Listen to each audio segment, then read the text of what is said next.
Welcome back to the Nerdcore podcast. The podcast reviews movies and talks that nerd shit. This is episode 462. Holy crap. And we are here once again for another episode of the Nerdcore podcast. We are going to be starting our month here at the Nerdcore podcast where we look at a director that we know little to nothing about and we explore four of their films and one on the Patreon mini pod. And this month we are taking a look at Japanese director Yasujiro Ozu. And of course, is the Nerd You Gotta Hear the host show alongside my wonderful co-host, Young Yoda. What's up, everybody? What's going on, man? What's up? I'm kind of sad. Generally, we get to December and Mr. Aiden Burns joins us, and this time he's busy. So I get it. Yeah, he's busy. Yeah, He just had to do like a photo shoot for his friends who got engaged. It was a amazing. surprise engagement shoot. Oh So wow. yeah, I look, man. I Well, love I'm not having hating. a. Like I'm generally just, I'm um, just generally. I wish he was here. Yeah, I know, man. I really wish he was here too because yeah, I think this is actually the first time we do it without him. Yeah, it's been because when did we start this? Did we start this the first year? No, we started this the second year because the Yeah. So wait, this hold is. on. Why do we have to ask this? Like, this is So why we, we we could have go a back freaking. into the to the. This is why we have a letterbox. Yeah. With all What the did we with do? all the movies we've watched. Like I sit here trying to crack my brain right and being like, have What we? was our first one? Was that Bergman? Was Bergman our first one? Bergman was first, Okay. Tarkovsky was second, Kiarostami was third, and now this is our fourth one. Oh And wow, it's I think we Kiarostami was a did. year ago. Wow, Yeah, yeah, man. That's crazy. crazy, right? It's crazy. And Bergman Um, was 4 then. yeah. So Jesus. yeah, I'm guessing that this is we started in year two, Yeah. phase two of the podcast. Yeah, it has to be because we've only been this is our fourth time doing it. But here I will check this out. By the way, y'all, if you want to follow us on Letterboxd and you want to see every single movie that we've reviewed, as part of the continuity of the main show, you guys can go check it out on the Nerdcore on Letterboxd. But we have, let me see, phase one, or we did not do it in phase one. No, we did not. No, no, we started in phase two. Yes. So we did in phase two, and we did what's it called? Bergman. Yep.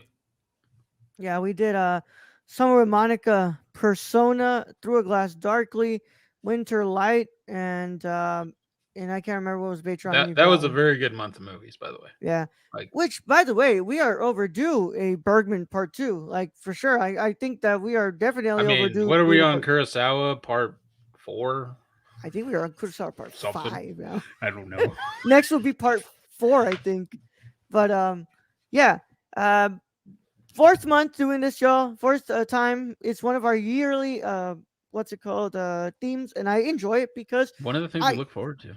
yeah I get to enjoy being able to explore a new filmography from a filmmaker I know nothing to little to nothing about, and that's where I kind of stand with Yasujiro Ozu. I've heard the name Ozu 1,000 times in film school, but specifically, watching a shit ton of videos from the Criterion closets. A lot of Ozu's films are in the collection, and Hmm. everybody always talks about Ozu, and I had never ever watched a single film from Ozu.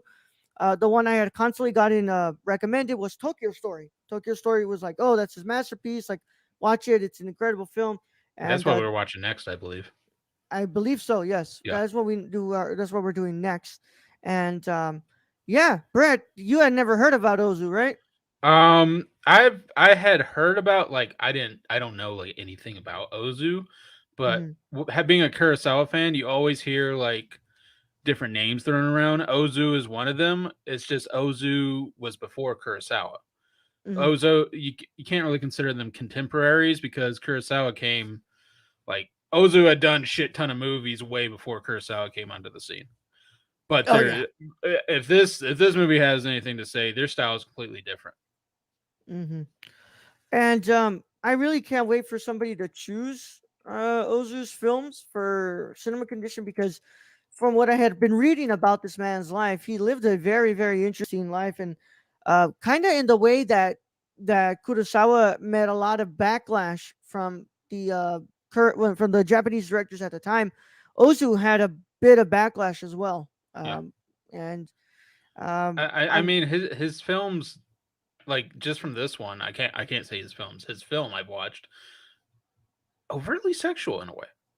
And Japanese culture I can see back in the day not well, probably even today not being like full on engaged with that yeah, or in agreement with that, especially the government. yeah. So yeah, I'm excited, and we're going to be covering for the first film of this month. We are covering his 1959 film, "Floating Weeds," which is a remake of his short film, right? So, Brad, Yes. without Read all further two ado, yeah, sentences. Read all two fucking sentences. really, two It's sentences? two sentences. All right. Well, at least give us cinematographer and stuff like that. So, Yeah, I'll butcher these names, so I apologize ahead of time. But yeah, coming from our this is 59, so we don't need to do a spoiler warning. nah, this Yeah. 59. Yeah, they know by now. Okay.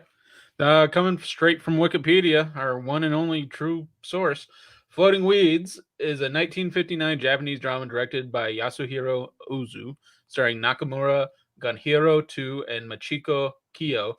It is a remake of Ozu's own black and white silent film, A Story of Floating Weeds, made in 1934. How old did this man live to? And considered one of the greatest films ever made. Um, Written by Kogo Noda, Yasuhiro Ozu, produced by Masachi Nagata, um, cinematography by Kazuo Miyagawa. Yeah, in 119 minutes, and it does not have anything for box office because this was probably all just released in Japan. Yeah, yeah. Um. So, of course, I do have to bring up the thing I found on Twitter that I what's it called sent you, because that whole like tidbit of information. So, uh, Ozu and his screenwriter would what's it called felt that their screenplay wasn't ready or complete or good if they hadn't gone through a shit ton of sake by the end of writing the I feel screenplay. like me and you could do that, right? Something probably half decent. Yeah.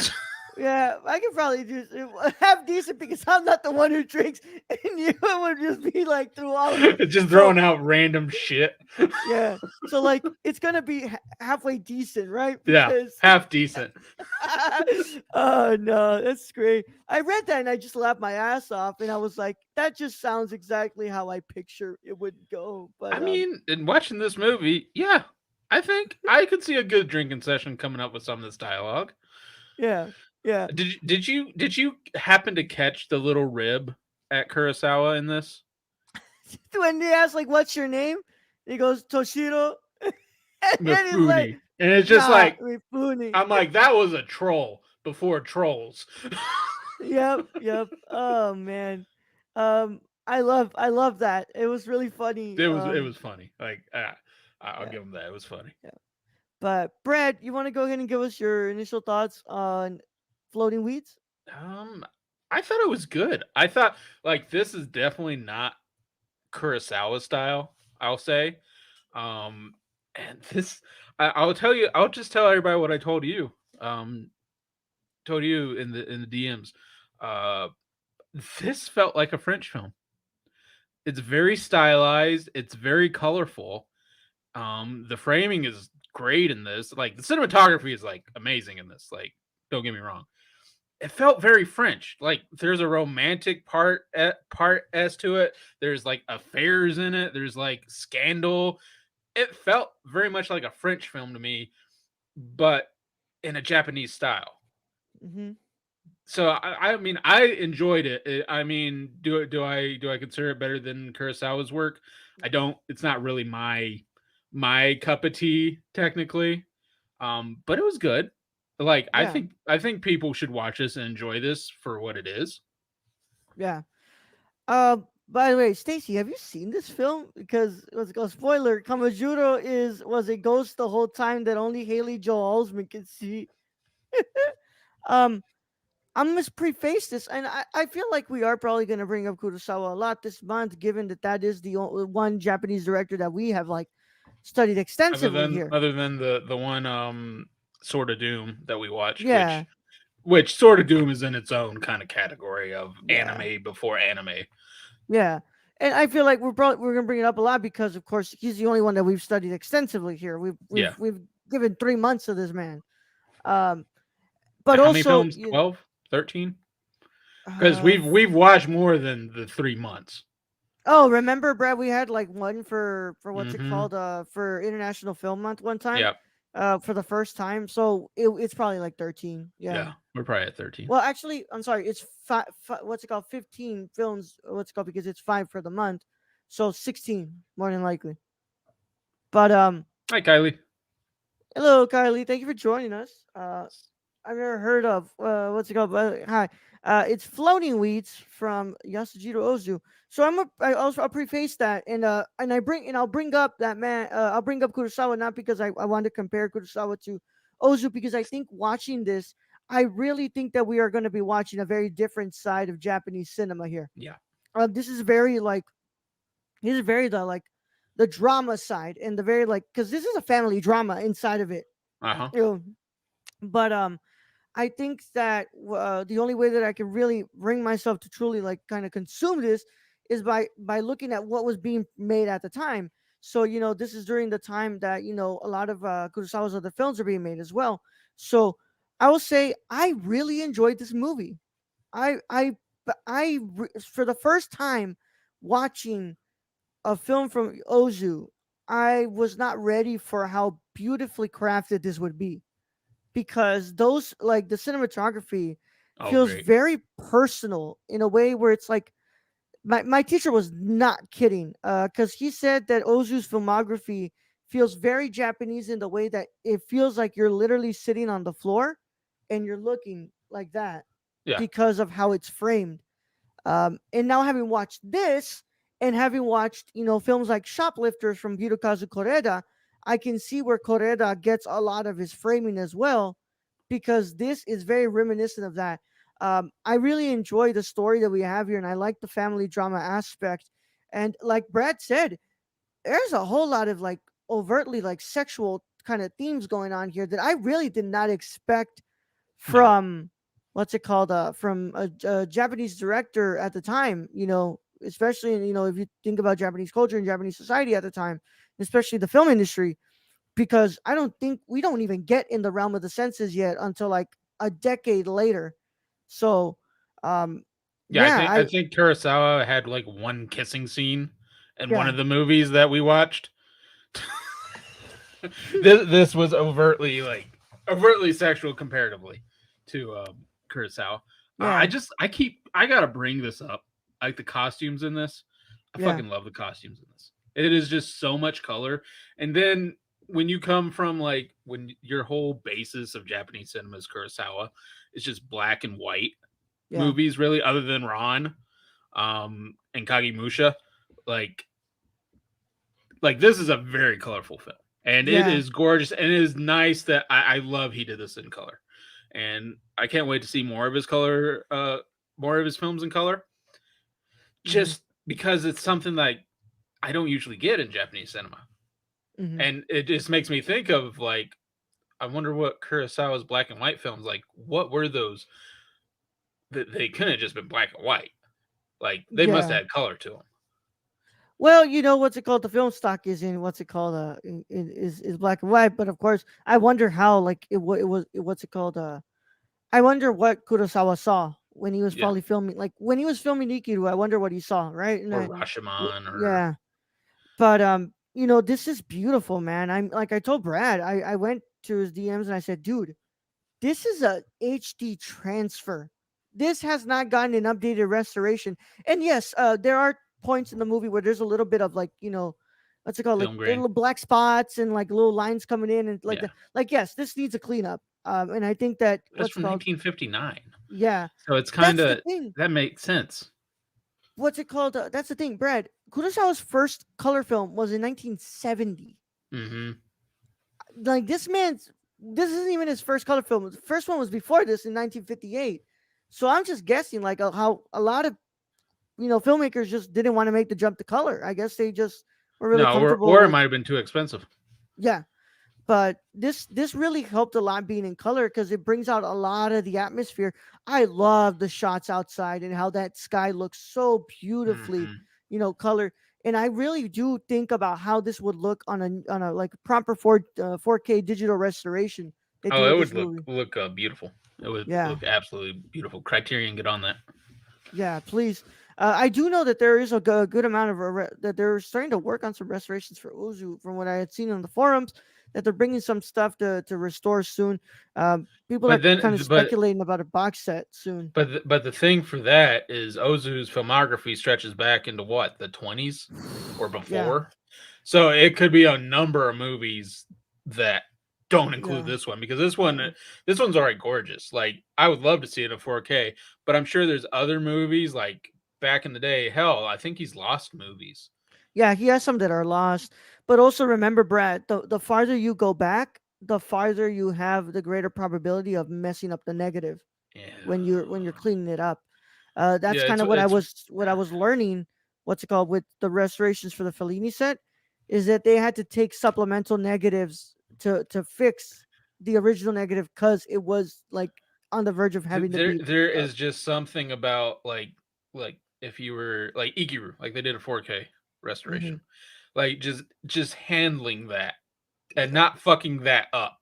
Yeah, because you fuck up the original negative, you ain't got anything left. No, No. like no, and then you're scum of the earth basically at that point. Some Yeah. poor fucking intern.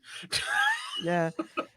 It's why I think that we'll never get fucking what's it called, 4K digital restorations of Tarkovsky because those negatives are destroyed. Like some of those negatives are gone. Like they don't Jesus. exist anymore. Or you have to go to some Russian person in Russia and check under their bed like that one the Now they editor. could digitally remaster it, right? Like they don't have to go off negative. They could Yes. digitally remaster it. Yeah, but the best way to do it is to Is go off the negative. from the actual camera negative. Yeah. But I Which they really will like. never, like, they'll never do that with Tchaikovsky. No, no, because they That have to find those the negatives luck first. that man has, like, Yeah. even I in death, I would still Yeah. not I chance it. think there's some that they do have access to. Like Mirror, obviously they did because they did a 2K restoration of it. So they obviously still have the negative for that. But like stuff like Stalker, The Sacrifice, like I don't think they actually have the negative for that. The I at think that least with stuff. Stalker, like, even like film grain kind of adds to that film. Let's be real Yeah, here. Like the way yeah. that film looks, film grain and any imperfections on that, that just adds to that film. What up, Kelvin? But Kelvin. I like the performances within this movie, Brad. I think that our main Yeah, I characters are like him. portrayed really well. I really like our main character, even though yes, the main character is a deadbeat. He's a Yeah, what's it called? douche. Let's get that right out of the way. This man's a deadbeat in He's a every sense of the deadbeat. word. Although I do love how the mom tried to explain it, Yeah, explain it away to he's a traveling actor, he's a and drifter. Yeah. he was sending money so you could go to school because he didn't want to see you following in his footsteps. Mm-hmm. So they try to explain it away, but it still doesn't take away that this dude basically left his His baby mama. yeah, And then played the uncle. Would come around, I guess, to sex up baby mama and play as the uncle, which got to be yeah, weird because all those walls are paper thin, literally. yeah. And then also just I love how we kept reinforcing the idea that this house was small too. Like it kept being brought up, like, yo, this house is small. It's like, yeah, I think you need it to be that small. So that way you kind of like feel kind of trapped in here. Yeah, Because there you're were like, moments it felt really claustrophobic inside that house. and just the tension, it, like builds the tension. Like you weren't kidding. Like you feel like you're in that same room and you're just sitting there going, uh, uh, Yeah. I don't know But at about this. but at Time the for me same to leave. time, I kind of sympathize with this man because now that he's kind of come to his senses, he's trying to make up for lost time. And But the kid he doesn't know how to like overtly just come forward and be like, I'm your dad, son, and I really want to spend time with you and kind of fix my fuck ups. and I fucked up. Yeah. But then of course my girlfriend starts getting with you, and now I have to make sure that she breaks up with you so that way this doesn't turn Well, into a messier was the situation. younger one of the girlfriends? Because the older one Yeah. was his girlfriend. The one that was traveling with her, I believe, in the Was that what's it another called? one? Is that another one of his girlfriends? It might Yes. have been, yeah. I Yeah. mean, yeah. But This he situation is just kept all sort slapping the shit yeah. out of women in this movie. Well, even the son too. Just in that one scene where he's like, Yeah, and the I'm son's like, just like, damn, motherfucker, you're not in this kid's life for most of the time. and then he just pushes the old fuck on the ground. It's just like, Yeah, yeah, yeah. um, and it just it's so what's it called? It's so hard to kind of watch this because like at the end he kind of just falls back into the same thing, and he's just yeah. like, you know, I guess that maybe it's the right thing to have my son realize that he doesn't actually want me in his life because I'm really not worth it anymore. Which that's probably not the most proper thing, but for this movie, it does kind of make sense. Like Yeah, this dude hasn't been around, and he's trying to force himself into their lives, and the kid doesn't want it. Like yeah, I get that. yeah. By the way, he was going around these brothels, right? Like he was. Well, of course, he Oh was yeah, trying to find everybody his old everybody was mistress. going around these brothels. Yeah, I love the scenes with the quote unquote um the ugly courtesan yeah, or geisha. I don't know how. I'm going with courtesan, courtesan, whatever. Those scenes were funny, where like he just keeps drinking sake, and it's like you're gonna need it. you're gonna need it. Yeah. um, it's fantastic, man. But I think that the what's it called the direction is really strong. The script is really strong here. I really like this, and I'm really interested because like we are kind of doing like a color film one week, a black and white film the other. A So we color kind of get to film, see both worlds. yeah, we kind of get to see both worlds. But I, as we're starting this month, I think that you picked out a pretty damn good movie to start the month with. I mean it's beautiful, like the cinematography and the Yeah, costumes. the I music that was the too. one thing that caught my eye. I'm just like these costumes are Oh like yes, just the the zebra print kimonos, bro, kimonos, like beautiful. and it was just on screen, and I'm just like, this is kind of French. It's like kind of French, like the whole, you know, bright colors in a way. Yeah. So I mean I enjoyed this film. I thought it was good. I thought it was good. I mean it to me it doesn't quite match up to what Yeah. Kurosawa did, but it's like apples and I oranges and really. like I was reading that he said that he didn't base his like style off of anybody, like he kind of created his own style. But like of course I can't help but feel like he was watching like some of the French New Wave stuff that was coming in Yeah. because of course remember there was that period where Japan wasn't getting shit, right? And then it was like that part where they kind of let the doors open a bit more, Mhm. and a bunch of media started to flow in, and a bunch of films from what's it called from France, and a bunch of Bergman started to kind of flow into to Japan, and they were able to see that stuff. So like part of me thinks like he was watching a bit of that French New Wave stuff, but Well, of course still incorporating into his own personal style. and you think about it, this was only 14 years after the end of World War II. Yeah, So, and during that time, you had the whole Japanese, censures. You had the censors. Yeah, censures on because I remember reading Kurosawa's book and he just fucking hated that shit. So he was so glad when the Americans came in and did away with that. But you had the hmm censures in there for a while, and then you're right, it was like floodgates opened, and just cinema and just media from everywhere came into Japan and totally, I think, yeah, just changed the culture or added yeah. to it. And of course, what's it called? People kind of Western scholars kind of put them into this like movement they called a Shomengeki, and it says that it's like what's it called? It's a kind of realist films that focus on the everyday lives of ordinary people. Hmm.